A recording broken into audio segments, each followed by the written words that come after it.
Hello and welcome to the World View. I am your humble host, the man with two first names, Nick Anthony, and this is the very first podcast here on the World View, and I'm super excited about it. It's our first YouTube channel here. I've never in my entire life done a YouTube channel or a podcast. I've actually been kind of living under a rock for quite some time. Actually, I'm 28 years old. I've never had any kind of social media. Never delve into those kind of things. But here in recent times, there's been a burden on my heart to get out there and to get the word out on some things and to really make known some different issues that are going on in our world today.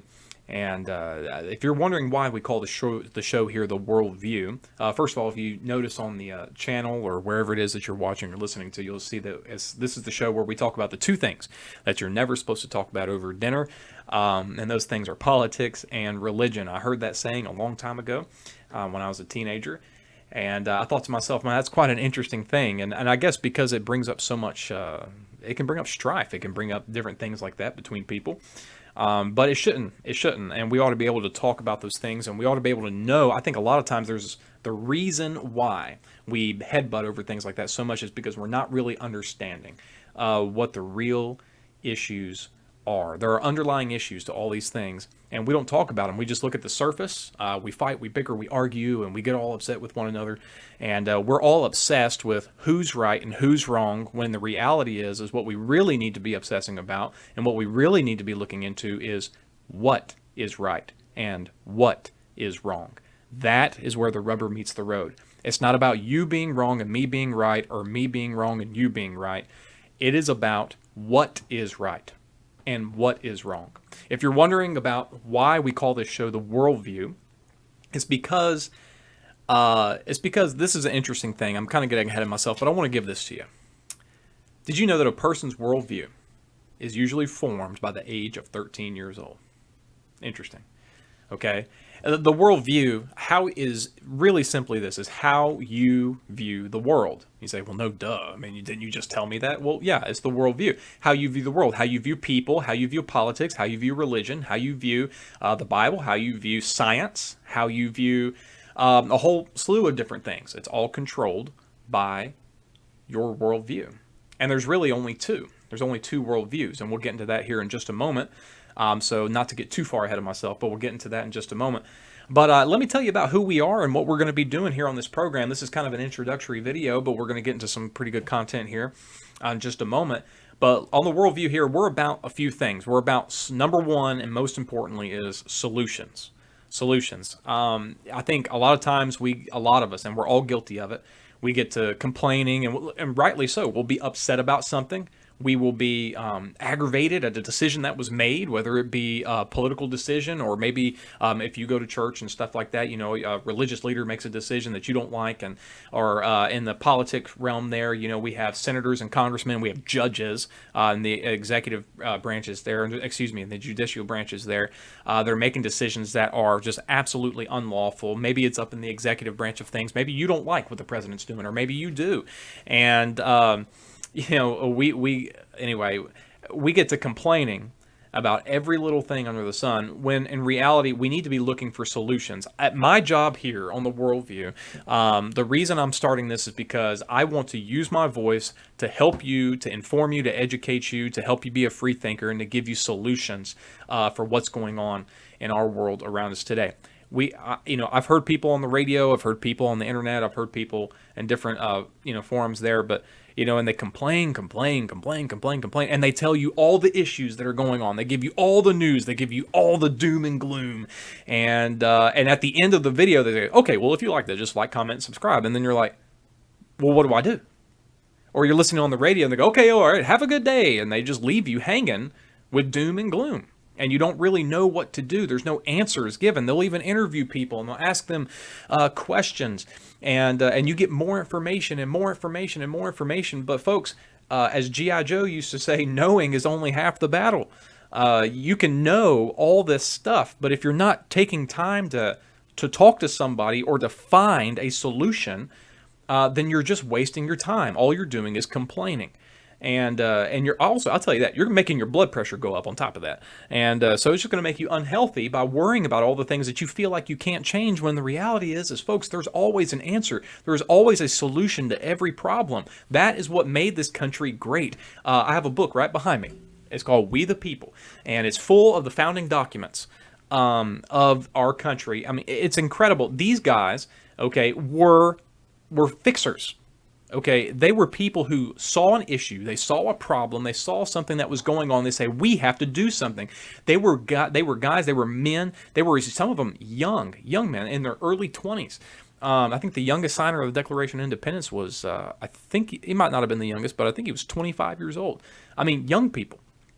Okay, young and old alike, rich and poor, religious, not so. All kinds of different things. I mean, just men from all over, but they all had this. They all had something very much so in common, and that was they always found solutions. If they would have sat back on their laurels there and said, "Well, I guess there's just nothing I can do," we wouldn't have the country we have today. If they would have took 5 more seconds to consider whether or not it was important enough to sign the Declaration of Independence, then we wouldn't have a country today. Every one of them that signed that founding document signed their death warrant. Why did they do that? Because they knew it was the solution. They knew that that's what they had to do. They knew that that was the sacrifice that they were going to have to make. And I think a lot of us, we have grown accustomed, especially in America, we've grown accustomed to being comfortable, to be having things convenient, and we don't truly understand what it is to sacrifice. And I'm not trying to say that what I'm doing right now is a sacrifice. I'm not trying to say that at all. It could potentially be so, depending on the direction of this country, freedom of speech and what have you, and the consequences for speaking out against the state and speaking out against things that are wrong, and trying to give people solutions. When you give people solutions, they'll call you a rebel rouser. They'll call you things like that, and they will make you an enemy. When in reality, all you're trying to do is stand up for what's right and to do something to make your country a better place. So that's what we're about here on the show. We're about solutions. I'm not going to give, I had to really consider what did I want this program to be about. And I didn't want it to be about just the news, because I'm not a news reporter. I didn't want it to just only be about politics, because I'm not a politician. I didn't want to sit here and just preach to you all day long, although I love to preach. I'm a youth pastor. I love investing in young people. Don't turn me off. Don't turn me off. You say, oh, he's going to turn it into a bunch of sermons and all that kind of stuff. No, this is teaching time. This is all I'm trying to do is help. And all I'm trying to do is get the word out there. I want to inform people. I want to help people. I really had to consider what direction did I want to go in? And I didn't want to be, as much as I love, Rush Limbaugh, Glenn Beck, and people like that, even, Michael Knowles is really good. Ben Shapiro, really good. Andrew Klavan. I mean, all these guys, even though I really enjoy them, I didn't want to necessarily go totally in that direction, because that's not all what I'm about.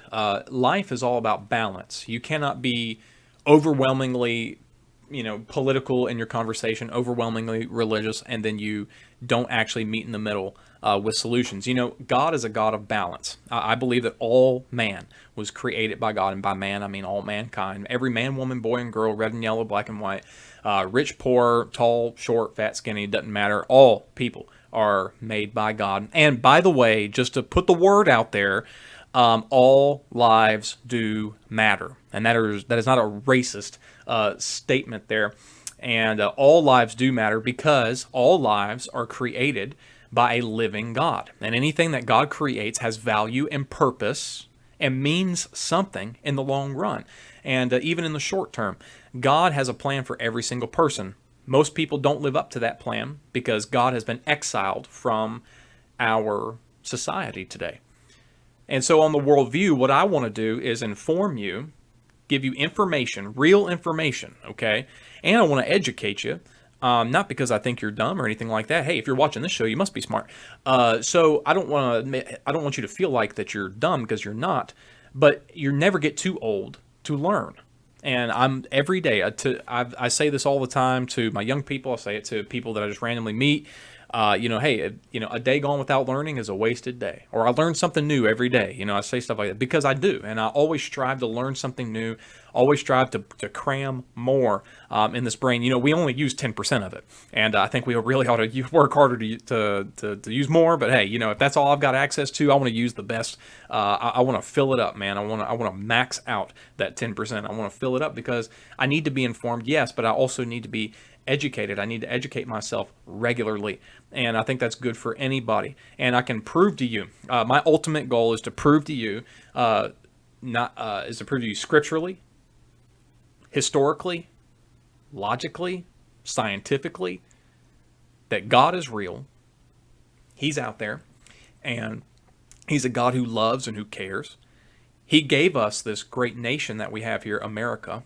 And even if you don't agree with those things, once again, don't turn me off. This isn't all about religion or all about politics. This is a blending. This is politics, religion, science, society, what's going on in society. I mean, moral issues, virtue issues that we're having in our country today. And yes, there'll be some news. Yes, there'll be all kinds of stuff. I want to keep you updated on different things because once again, to know something, knowing is only half the battle. And then I want to give you solutions to help impact your community, your country. If you're a church-going person, and to affect your church in a positive way, to be a better outreach to your communities. Listen, we need to be people of solutions. Americans are people who always find an answer. So it takes information, it takes education, and from there you get solutions. But the only time you get real solutions to real issues is when you are a real free thinker. And ultimately, that's what we want to get to. I want you to feel free to think freely. We in America especially, and it's all over the world, and I'm saying in America especially because, I live here. I don't live anywhere else in the world. I don't travel around. I've been into other places in the world. I've been to the Philippines. I've been to Jamaica. I've been to Japan. And the Lord's been good to me to where I can go to those places. And I've been on mission trips there, and not building houses and things like that, but actually being with the people every single day, trying to reach them with the gospel there. And I've gotten to see many different things. I've been privileged to see many different things, but also it's affected me. It's affected me seeing people how they live. Seeing how ungrateful many times that we can all be at that. Take your halos off. We can all be ungrateful. And seeing that, it really changed my life. Getting to see some of these people in the Philippines and in Jamaica, and getting to see the hustle and bustle of Japan, and experiencing their governments, and learning about their governments, meeting with government officials, going to their public schools. The Lord's been very good to me in that aspect, where I've really, in those times that I was a part of those trips and in those countries, I got to really dig in and see what was going on, and really learn the people. Take some time to really develop a relationship with them, and to really see how they're thinking and feeling, and it would blow your mind. It would blow your mind what else is going on out in the world.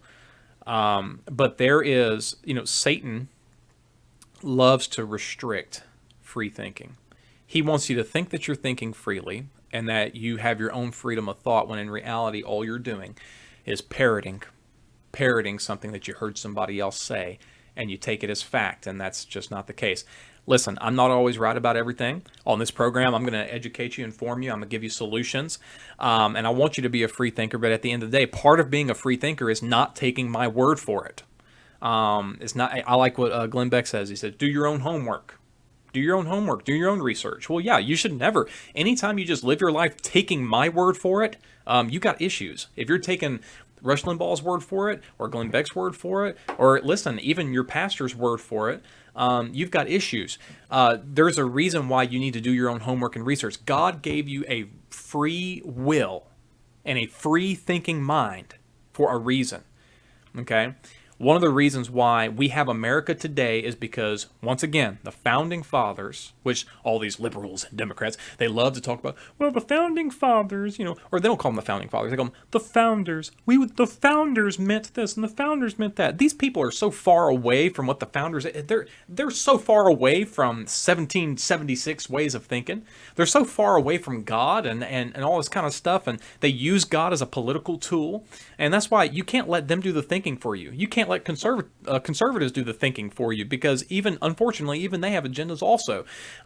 You've got to be a free-thinking person for yourself. Every time you hear something, you have to say to yourself, okay, let me research this a little bit. You got to go further than Google, too, on top of that. The internet's a pretty incredible tool, but it's also a net and a web of lies. And so you got to dig deeper. Some of the greatest things I've ever learned in my life, which once again I said at the beginning of the show here, that I've been low tech my whole life, and I really praise the Lord for that, because I've been able to dig in deep in life, not in the books, yes, but also just in life experiences and talking with people and seeing real situations and real issues. There's so many things over the course of these shows and these programs that we're going to talk about, and I'm really looking forward to it. And I don't want to get into any ahead of myself in any of those ways, but I've seen so many different things transpire where I'm looking at the TV and it's saying that one thing happened, but I was just at the location where this was happening and it was a total lie. What happened and what they're saying happened was two totally different things. That was a memory for me, and I'll give you more information about that when I get to a segment about that in a later date. But it'll just blow your mind. And I say it'll blow your mind. It's really kind of all come to light now. At the particular time I was a teenager, and it really hadn't. Yes, it was the idea that CNN, NBC, CSNBC, all whatever. These are a bunch of fake news, outlets. That idea was kind of coming. It was kind of starting to blow up, but it hadn't really got to the point where now, in the age that we live in now, you can really just blow them out of the water with it now, because they are fake, absolutely fake. They're a bunch of liars.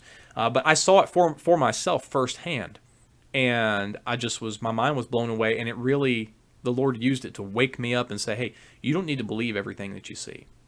You don't need to believe everything that you hear. You need to question everything. And there's nothing wrong with questioning everything, okay? There's nothing wrong with looking for answers. There's nothing wrong with saying, I want to know more about this for myself. And so when I give you information, or I try to educate you, I try to give you solutions, and I try to help you be a free thinker. If I'm going to help you be a free thinker, if I'm going to do my job, I'm not just going to say, well, take my word for it, only listen to me, and I'm the only one that's right, and forget everybody else. Well, then I'm not doing my job. Okay? When you hear me say something, if you're not sure about it, do some research. And don't just Google it. Do some real research. Do a lot more. Okay, don't just a lot of people, you say something and they fact check you. We got to fact check you. And they go on there and they Google one thing and they get one answer on the main screen and they run with it as truth.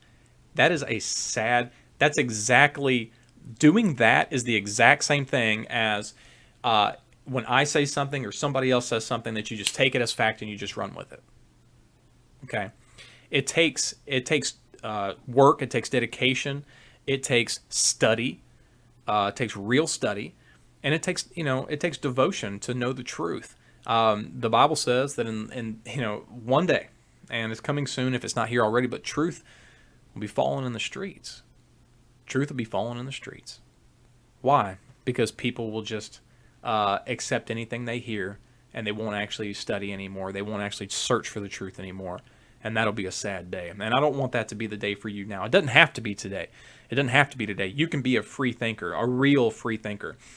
You don't let somebody else and all these other sources influence you to thinking one way or another. Be a free thinker and do your own study. Do your own research. Do your own homework. Really get out there. And not just that, but part of research is getting in the field. That's why I keep emphasizing, don't just Google something. Yeah, look it up. Yeah, read some books on it. Call around, but actually go out there to wherever that situation's happening and look at it for yourself. And I believe you'll find out more. The truth will be revealed to you in many different ways. But anyway, so like with the whole BLM movement, people say, well, black lives do matter. Well, of course black lives matter. So do white lives, brown lives, yellow lives, red lives, whatever. We all matter. Everyone, I said that already, is that God created all men. So all men, the Bible says he created all men of one blood, which is why this whole racism thing, and I don't want to get ahead of myself again. I'm just super excited, so please bear with me. But I am going to do a whole segment on this thing called racism doesn't exist. And you say, what do you mean it doesn't exist? No, prejudice exists, yes, but racism is formulated and made up by liberal theology. Or liberal philosophy, I should say. Liberal philosophy. Racism assumes that there are multiple races. Well, if that's the case, then of course there's racism, because that means that if evolution is true, then that means, which once again, we're going to talk about science, we'll talk about all this kind of stuff, but if you evolved, then that means that Jews would be the most least evolved people ever, which is why, if you notice, all these BLMers and all that kind of stuff, they hate Jews. You look up there, you go up there to New York, okay, de Blasio hates Jews. Hates them. You know who else hated Jews? Hitler, Mussolini, and all the, they all hated them too. Well, why? Well, evolution for one thing, but also biblically, okay, for everything that God has, Satan as a substitute for. Well, God said in his word that the Jews, the Hebrew nation, the Jews are his chosen people. Not that he loves them more than he loves you, but that he specifically picked that nation to do something special with them, and that is his special apple of his eye nation. So the whole Bible and all of history focuses in on one portion of geography there, and that is Israel. Okay, and you notice that the whole world, what are we always hearing about in the news, man? We hear about it all the time. We've been hearing about it our whole lives, is Israel. Off and on throughout our whole lives, there's always something about Israel. The last president we had there, Mr. Obama, to my understanding and to my knowledge and recollection, he never visited Israel a single time. He hated Israel. He hates Israel. He hates Jews, and because he's a Muslim. And I'm not criticizing you if you are a Muslim, if you're listening right now, but I am saying that, I understand the strife there between Ishmael and Isaac, and I get that. But at the same time, like it or not, God's chosen people, they come from Isaac. And it's the Hebrew nation, and they don't like that very much, okay? And Obama doesn't like that, and many other people don't like that. God said that his chosen people are the Hebrews. His chosen people are the Jews, which is why America, and he said, I will bless them that bless thee, and I will curse them that curse thee. And that is why America has always had a standard of blessing Israel. We've always had a standard of protecting Israel. We've always had a standard of standing with Israel, okay?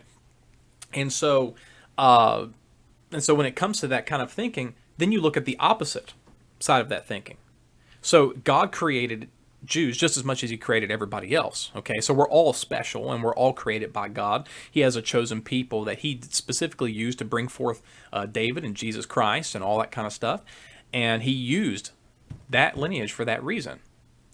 So he's a special people. Then you look over here on the opposite end of the spectrum, then you have evolution, which says we're all here by accident.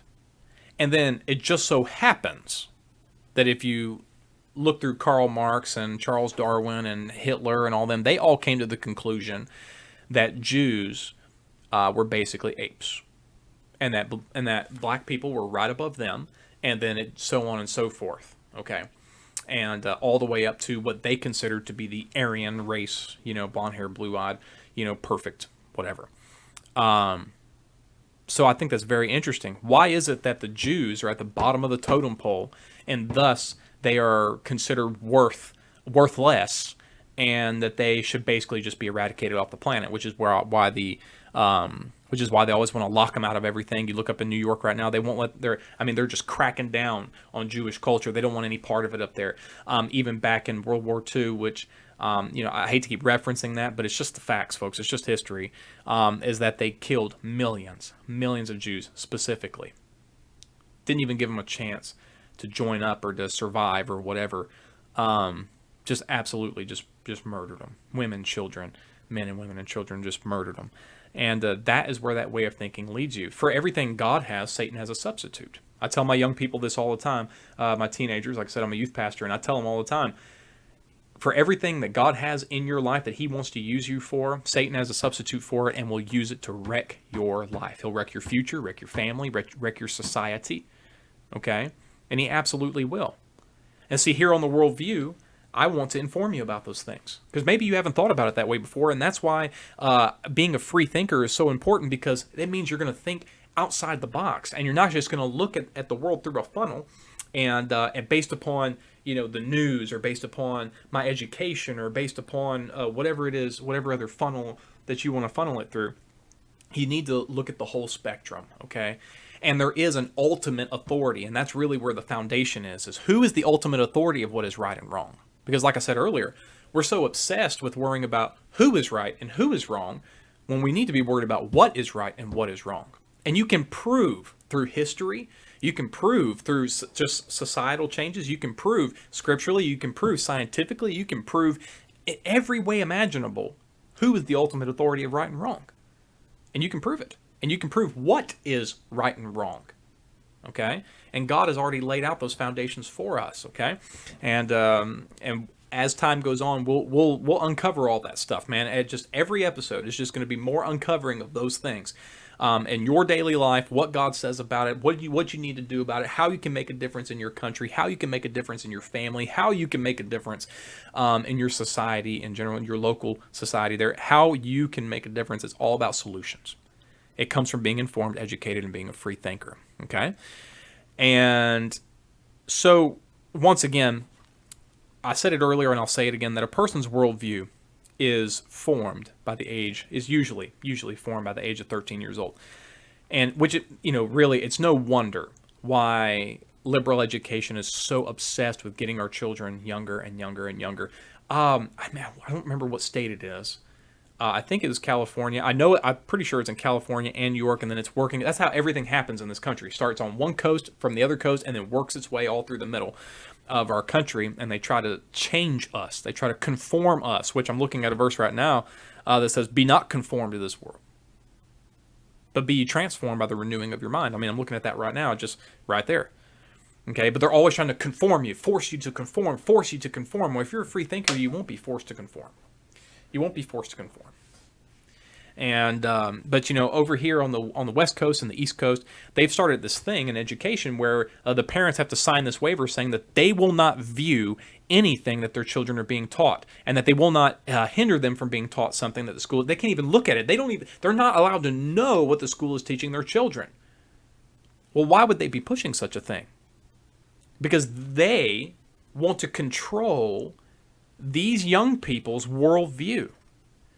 Why are they bringing in drag queens to read which is disgusting? They got these men dressed up like women. They're doing sensual dances and disgusting things that any other person would get arrested for doing in front of children, exposing body parts and things at a library and at schools.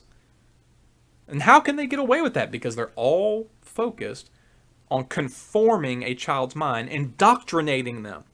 Remember, you notice not one time, you can look at my little sticky notes here. You see that? I don't know if you can see it or not, if it's good enough. But not one time is indoctrination mentioned on there. I'm not trying to indoctrinate you. I want to educate you and inform you and give you solutions and help you be a free-thinking individual. All the doctrine I need for my life is right here in the Word of God. I'm not looking to any other individual. Why would I look to any other man, woman, or anybody for indoctrination, where I'm going to let them indoctrinate me, when God gives me all the doctrine right here? Okay? One of the reasons I love my pastor is because he's always, he personally is just an open book himself, and he loves to invest in other people and, give people his own personal testimony and stuff, which is one thing I really love about him. But another thing is that when he gives you a Bible truth, he always wants you to go to it and find it for yourself as well. And he's also saying the same thing that I'm telling you right now, which you say, well, look, you're just contradicting yourself. You're just repeating what he said. Well, no, I've been saying it even before I was here with my pastor, even before then. So since I was a young person, I've been saying this, and God has been good to me. Just once again, I think it's just maybe a combination of the way I grew up. I didn't grow up in church. I didn't grow up around God. Also grew up, it's just my mom and I, a single mother. She did the best that she possibly could, and I love my mom. But I spent a lot of time by myself. I got to see life from a gritty from some pretty gritty points, and I just learned that you've got to be a thinker. You've got to be a problem solver. You've got to think for yourself. And my whole goal, ever since I've gone into the ministry, my whole goal has been to really just promote that idea and get young people and other people to think the same way and to do the same way. Not like me, but to be a free thinker. Not to think like Nick Anthony. I'm not worried about them thinking like me. None of us are ever going to 100% agree on everything. Okay? That's just not reality. And it shouldn't be that way. If we're all conforming on the same thing, if we're all just conformed to the same way of thinking, then that's exactly what you are as a conformist, and you're not a free thinker. So why are they trying to get these kids? Because they don't want them to be free thinkers. Free thinkers produce results. Free thinking produces, well, first of all, freedom. It produces a fight. Because when somebody realizes that your thoughts are now being criminalized and there's these thought crimes that are happening, once they realize and they say, no, that's not right. No, I have a constitutional right and a biblical right to think and to speak any way I want to.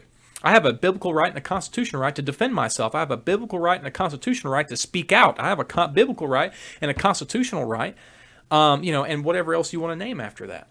Okay, to take action, to do something about it. Okay, so they're trying to get our young people, and they're telling their parents, well, you can't even look at what they're being taught because they know that the parents have been there and done that. They bought the T-shirt, they've got some life experience, and they know that if they saw, because the parents are more than likely the parents are going to be free thinkers more so than the children. So they know that if they can just ensnare and capture the children with the absence of the parents, okay. They know that if they can do that, then they'll have him forever.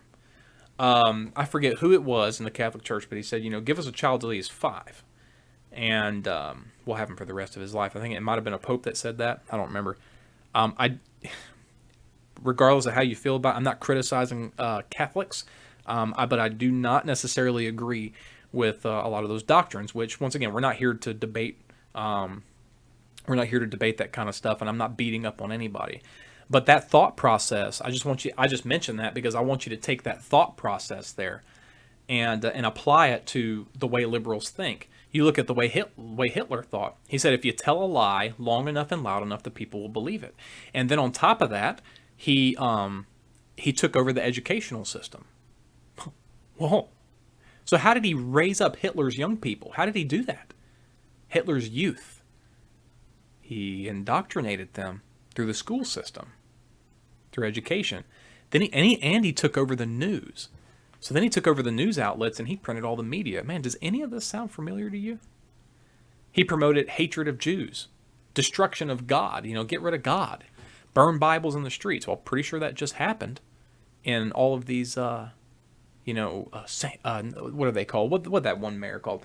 Or the governor, she called them the summer of love zones. Those be a summer of love.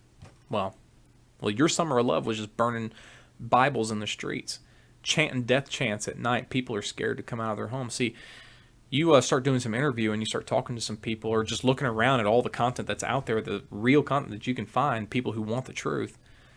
It's very interesting what's going on over there. It's satanic in nature. It is satanic in nature. See, there is a real fight that's going on, which is what I'm getting at here. There's a real fight that's going on, and in order to fight that real fight, you've got to be a real free thinker. A real free thinker.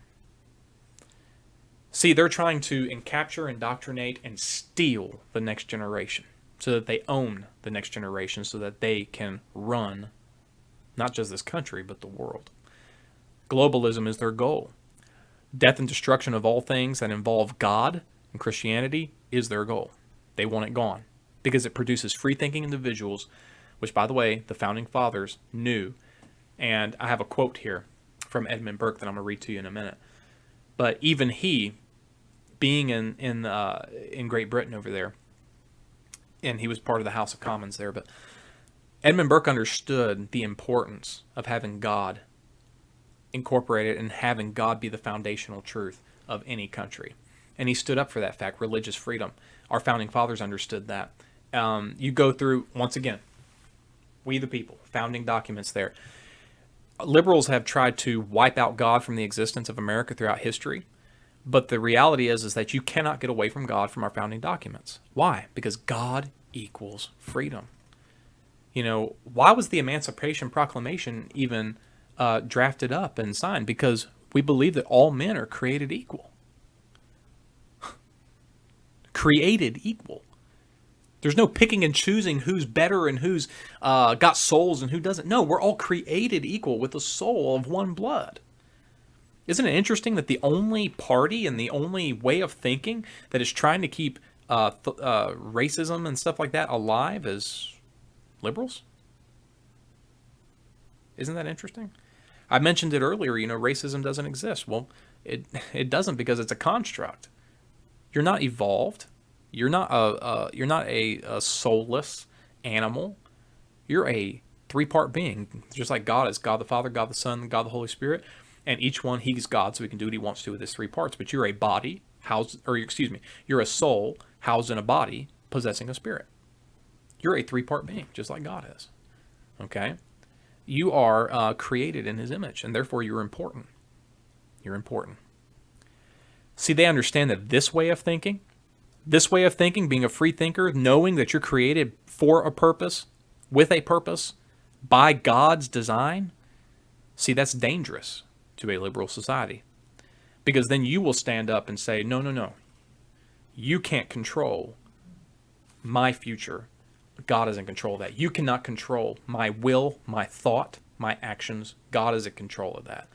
And you cannot say that I can't defend myself, that I can't speak, that I can't think freely, that I can't take action to make a difference. You can't tell me that.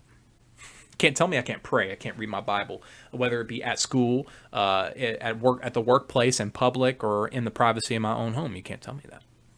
And see, they don't like that. They don't like that. God equals freedom is what I'm getting at. God equals freedom. And see, this is the deeper issue. Okay? This is the deeper issue right here.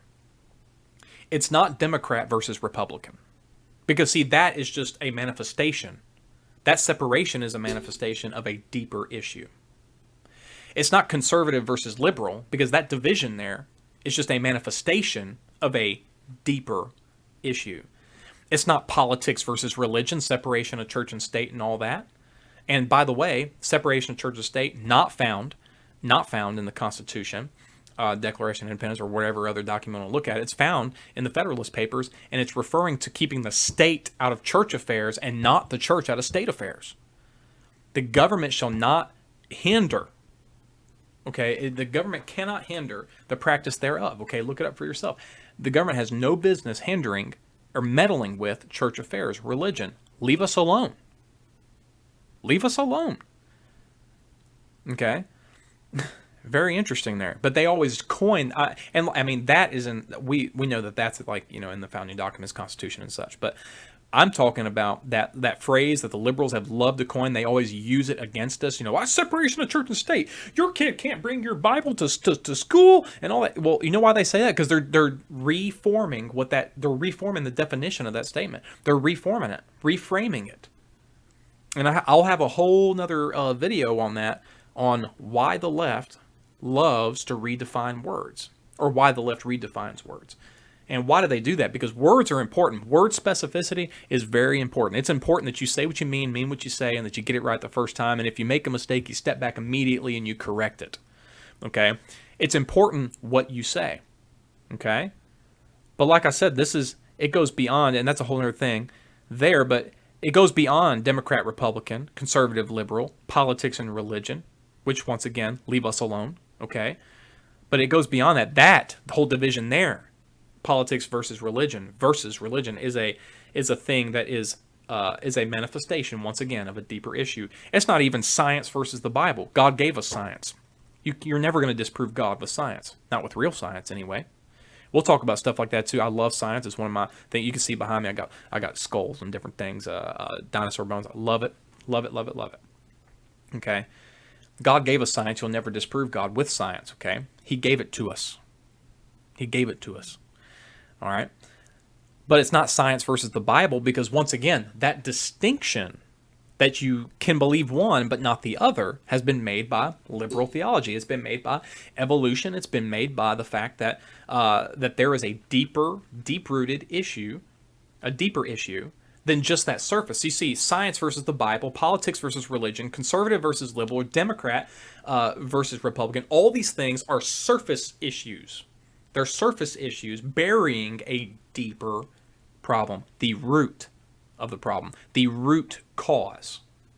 The root cause.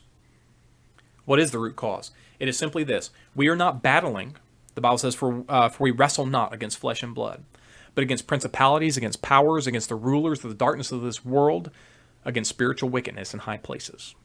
That's what we're battling against. So what is the real war here? What is the real deep issue? It's not the things that are previously mentioned. It is simply this. It is good versus evil. That is the root. That is what's really going on. That is where the rubber meets the road. That is the issue of the heart. It's a heart issue. It is good versus evil. It is Satan versus God. It is the world's philosophy, which is developed by satanic thinking, okay? You say, well, that's just conspiracy. No, it's really not. It's really not. And we will uncover that as the episodes unfold. And we'll uncover those things, and I'll let you, we'll pull up videos, we'll pull up different things, and I'll pull up different things to prove to you and to show you. I love visual illustrations. More than likely, there won't be any on this video. Once again, this is an introductory video, introductory podcast, and I just want to get you used to who we are and what we're going to be talking about, okay? But that is the real issue. I want to expose to you the real issue. It's good versus evil. That is what we're really fighting, okay? Here's that quote by Edmund Burke that I mentioned to you earlier. Okay? Really good quote. It says, all it will take for evil to prevail is for good people to do nothing. All that is necessary for the forces of evil to take root in the world is for enough good men to do nothing. All that is needed for the forces of evil to succeed is for enough good men to remain silent. To me, this is an incredible quote. It says so much. If there's one quote that we could take today and apply it to everything that's going on, it is this right here. He breaks it down in 3 separate parts. He says, for evil to prevail, good people do nothing.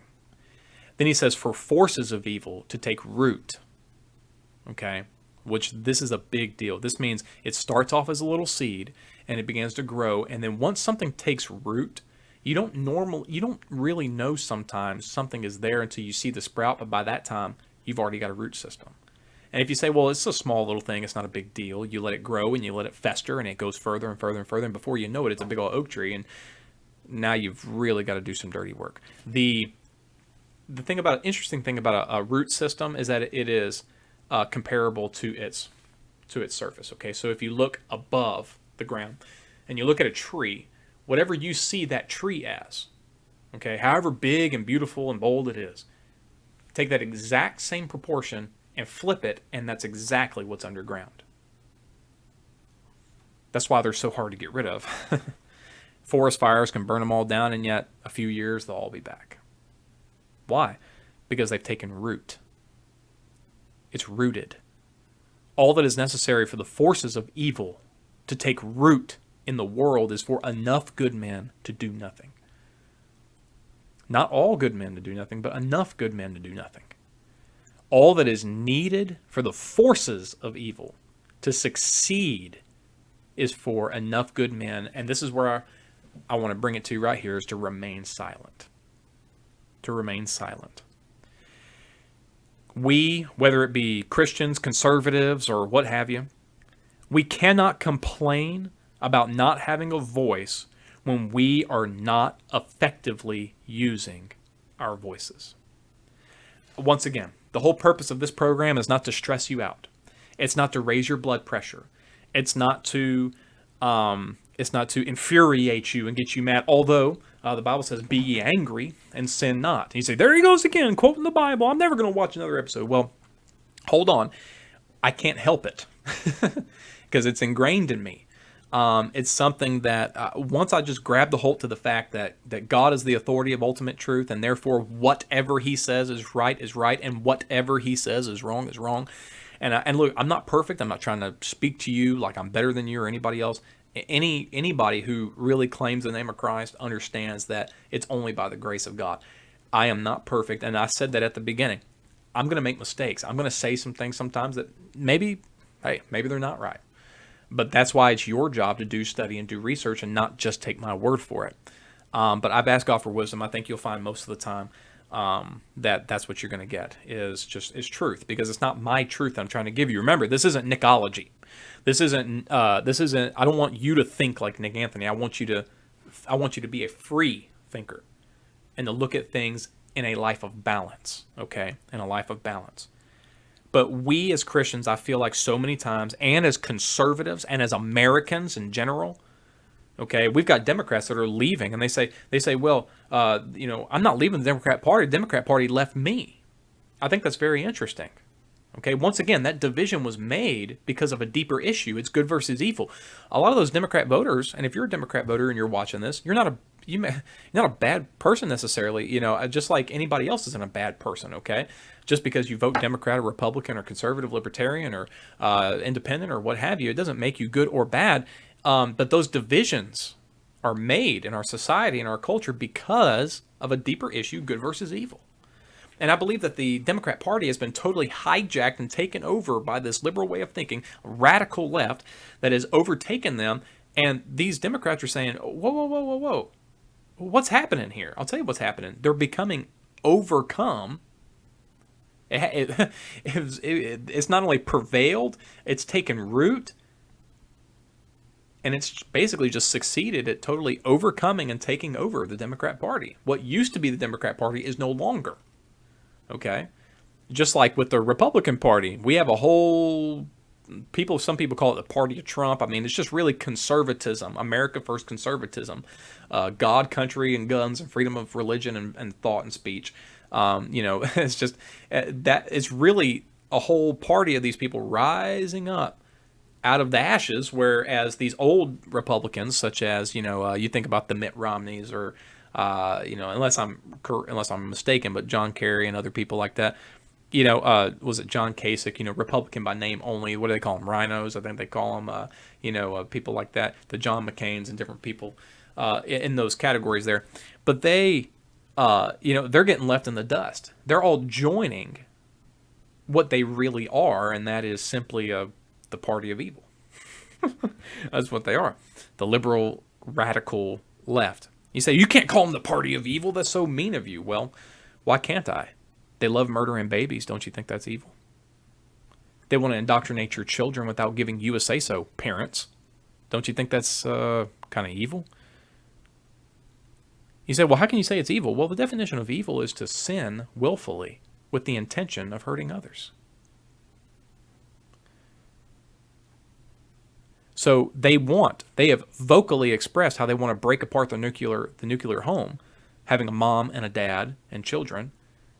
Moms and dads are different. Another thing we'll talk about as the show goes on. Not today, but in other episodes.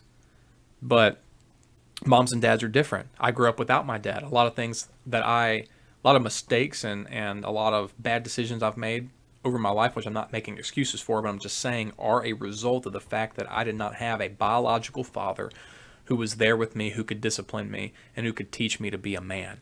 And by God's grace, He gave me some wonderful men in my life. When I finally did get into church and I got involved, God gave me, for what I lost in one father, God gave me many fathers. For what I was not able to have in a mother, because my mom was constantly working, constantly providing, and I don't want anybody to ever think that I'm disgracing my mom. I'm not trying to. I love my mom. She did the best she possibly could with the time she had, with the money she had, with the care that she was able to give me, and the love that she was able to give me, with the time she was able to spend with me. She did the best she possibly could. But for what I lost from a mother because of the absence of my father, which takes a toll on the mother, by the way. And I got to see that firsthand, which is all these things that they don't talk about in liberalism because they don't want you to know that it destroys a home not to have a mom and a dad there that are married and committed to one another, who don't fight, bicker, argue, and fuss, and they're not both out there trying to be millionaires while their kids are at home raising themselves or being raised by daycare or the public school system. They don't want you to know those things because it's all a part of their plan. And but for what I lost in those things, God gave me many fathers and many mothers, and God has been very, very good to me. And so I will constantly mention the fact that God has been good to me, because ultimately, once again, God is right. Let God be true, but every man a liar. You say, well, you can't call them evil. Well, I can. It's sinning willfully with the intention of hurting others. They want to separate families. They want to isolate children from their parents and have sole control over their mind, which is not okay, so that they can get them to do their bidding, aka, Antifa, BLM, and all that. All these, just anyway. I'm running short on time, so I don't want to get off into that. But they love promoting, murdering children as freedom, as a right and a choice. They call it the freedom of choice. Well, or what they say, they call it a pro-choice, and they call us pro-life. Well, why don't we call ourselves pro-life? Because that's what we are. Because all men and women are created equal under God, and we are created for a sole purpose. Okay, regardless of the circumstances revolving around their conception, and that's another subject for another time. But regardless of those circumstances, everyone's created for a purpose, and God can use that individual to do amazing and wonderful things in this world. But you say, but I'm going to call them evil because they love to destroy and snuff out that future life. And they promote it as being pro-choice, when in reality, what they need to be calling it, once again, we're pro-life. What we need to be calling them, and what they need to be calling themselves, is pro-death. That's what they need to be calling themselves, is pro-death. They are pro-children dying to further a political agenda or a made-up, once again, we'll get into science and all that in other points and times, but this made-up theory of, man-made global warming, okay? Not saying pollution's not a real thing, because it is. I'm not saying that there hasn't been attempts to manipulate climate, which it has happened. It's on record. It's proven, okay? It's not conspiracy anymore. They've tried it, at least, okay? Now, how successful it is still up in the air, I guess. But man-made climate change, like we're killing the earth and we're turning... No. So they're going to use that as a crutch to destroy mankind. And remember, isn't it interesting how biblically you can look at how all people are important? And by the way, in the book of Genesis, it tells us to be fruitful and multiply, replenish the earth. That is our job, is to fill the earth with people, to fill it up with people. But isn't it interesting how the left's way of thinking is we've got to reduce the amount of people? Once again, and listen, if you think I'm wrong, do your own homework, do your own research. It's not about me being right and you being wrong, or you being right and me being wrong. It's about what is right and what is wrong. Well, according to the foundational truth that I have, and to the logical truth that I have, and to the moral truth that I have, and to the scientific truth that I have, and to the historical truth that I have, according to all the truth and the science that is there, it is good for people to reproduce and repopulate the earth. That's good. So... but isn't it interesting how that's God's way of thinking? But then you can say, well, you can't say they're evil. You can't say that. Well, I can say they're evil because that is a satanic way of thinking, to come over here in this worldview and to say that all these people need to be eliminated. I think it was a guy on CNN. I'm going to have to look up who said this and give you the name later. But it just occurred to me right now because I just remember thinking back on some things in the past that just blew my mind. But he said that humans are a virus on the face of this planet, or a cancer or something to that effect, and that we need to eliminate some of them. So, okay, that's a CNN anchor saying that. We need to eliminate some of them. Why don't we start with you? Mr. CNN anchor, whoever you were, I'm going to find your name later. Why don't we start with you? Oh, no. Oh, so what you are is you're so much of a coward that you won't die for the cause that you claim you believe in, but you'll go and murder somebody else's baby for it. Oh, okay. And some of you are thinking right now, you can't call them evil. Well, I'm sorry, but I can. Because that is evil. And we, as conservatives, Christians, Americans, whatever label you want to give yourself, we don't properly speak out about these things. And I'm not just talking about, getting people riled up, which is good. I think it is good to light a fire under people sometimes and say, hey, you need to be aware of this. But the only reason you're supposed to rile people up and light the fire under them is to get them to move, to take to action. And that is the purpose of this show, is to get you to take to action. God convicted my heart because I was so worried about things that were going on that I felt like I couldn't change. And God brought a verse to my mind what John the Baptist said. I'm not comparing myself to John the Baptist, by the way. Don't misunderstand. Definitely not. But they asked him, the liberal crowd of that day and other people, they really sincerely wanted to know. So there was a mixture of people. But they asked him, they said, are you that light that you're always preaching about? Are you that Messiah? Are you that one that's coming? And he said, no. Okay. See, John the Baptist knew that he couldn't take action to forgive the sins of the world. You know why? Because he's a sinful man. He understood by the prophecy given unto him that it took a perfect man, the God man, 100% God, 100% man, not 50-50. It's God in the flesh. Jesus Christ is the physical, remember, you're a body, soul, and spirit. He is the physical body of the soul, God, and his Holy Spirit. Okay, he's the physical representation of who God is. The Bible refers to him even in the Old Testament and in the book of Hebrews, I believe, as the similitude. It's a similitude, meaning it's similar. He is a physical representation. He's the God that you can really see with your eyes, because you can't look upon the glory of God, but you can look upon Jesus Christ. Okay, and John the Baptist said, and he's like, no, that's not me. I'm not him. I'm not perfect. I'm not the light. I'm not the one who's going to shed the light on the world. I'm not the one who can save anybody's or forgive anybody's sin and save anybody from the perils of hell. I can't do it. He said, I am but a voice. He said, I'm just a voice of one. I'm the voice of one crying out in the wilderness. That's all I am. I'm the voice of one crying out in the wilderness.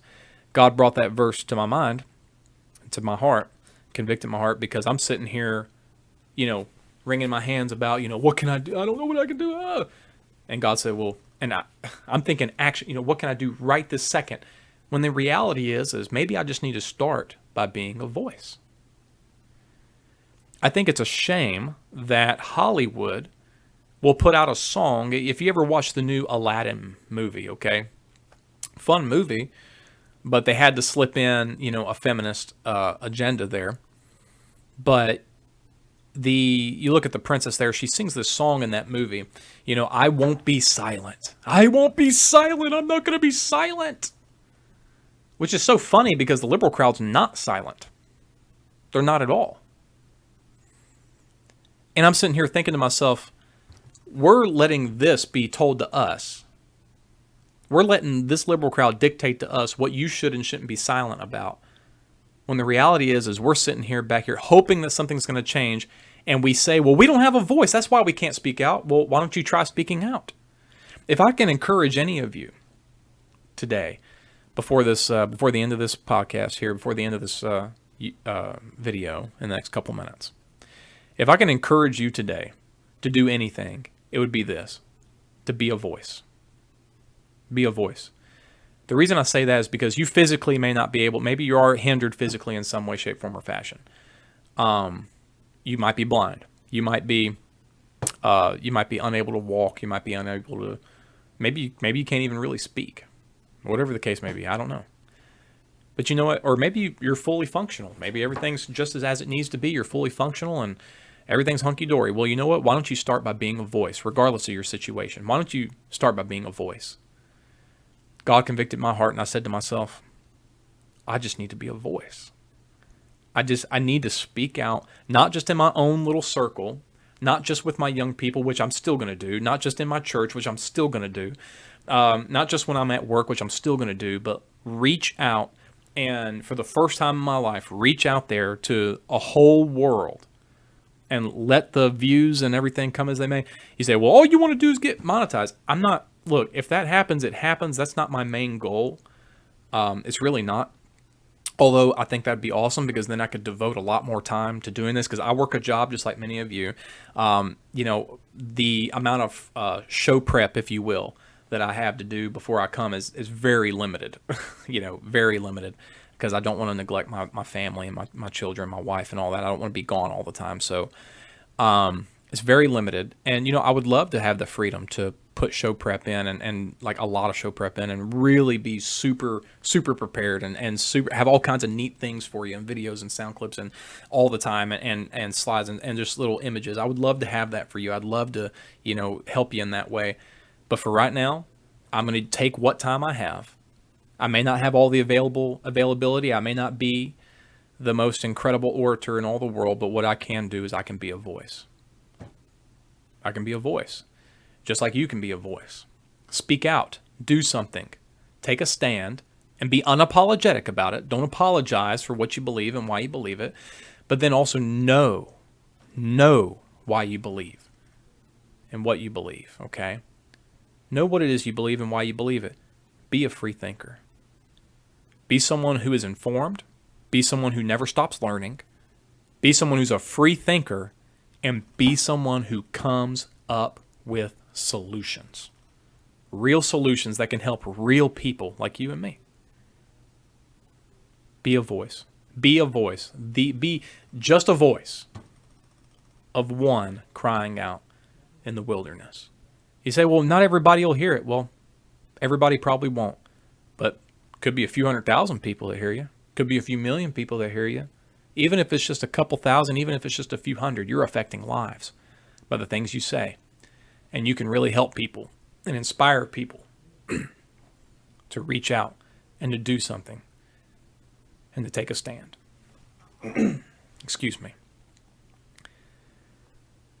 But God convicted my heart about this, and this is my first attempt. I hope you enjoyed this video. I hope you enjoyed what we talked about today. Like I said, we kind of jumped around to a bunch of different things, but this is just an introductory video. The main thing I want to get across, and I'll say it one more time, there's a deeper issue here. You need to be aware of it. You're not wrestling against flesh and blood. Your neighbor is not your enemy. There is a real enemy, and it's a silent enemy, and it's not the coronavirus. Okay, it is good versus evil, Satan versus God.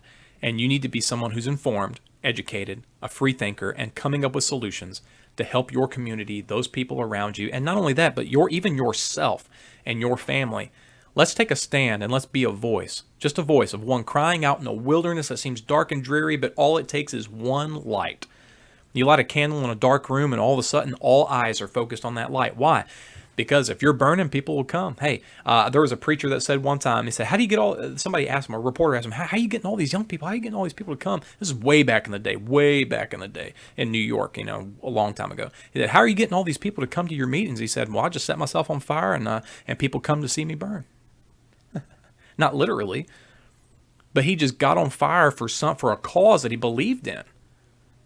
And people came to watch him burn. Be that light. Get on fire about something, and let's see what happens. That is the encouragement that God gave me. I wanted to give it to you. Those are the points for today, and we got lots of good content that's going to come up on this program. I'm super excited about it. Remember, we're going to cover the whole gambit of things: politics, religion, science, how it all incorporates into our life every single day. We'll look at some truths there from the Bible. We'll compare it to those things, and you say, well, that's not my thing. I don't want to be preached at. Remember, I'm not preaching at you.